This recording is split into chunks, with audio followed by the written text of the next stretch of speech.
વાત કરીએ મહત્વના સમાચાર ગાંધીનગર તરફથી। ગાંધીનગરમાં આંગણવાડીની બહેનો પહોંચી છે, જ્યાં સત્યાગ્રહ છાવણી ખાતે બહેનો એકત્રિત થઈ છે અને પોતાનો વિરોધ નોંધાવી રહી છે। ગાંધીનગરમાં પડતર માંગણીઓ મુદ્દે આંગણવાડી કર્મચારી મહાસંઘના ધરણા।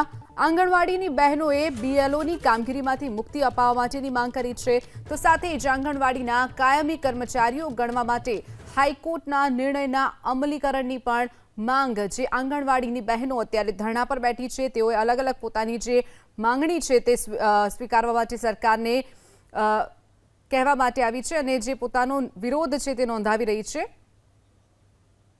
વધુ વિગતો સાથે સંવાદદાતા હિરેન રાજગુરુ આપણી સાથે જોડાઈ ગયા છે।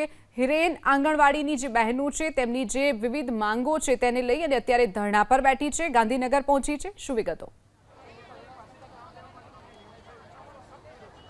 કુલ 7 જેટલી પડતર માગણીઓ છે, જેને લઈ અને આજે ગુજરાત રાજ્યના આંગણવાડી કર્મચારી બહેનો અહીંયા પહોંચ્યા છે। ભારતીય આંગણવાડી કર્મચારી મહાસંઘના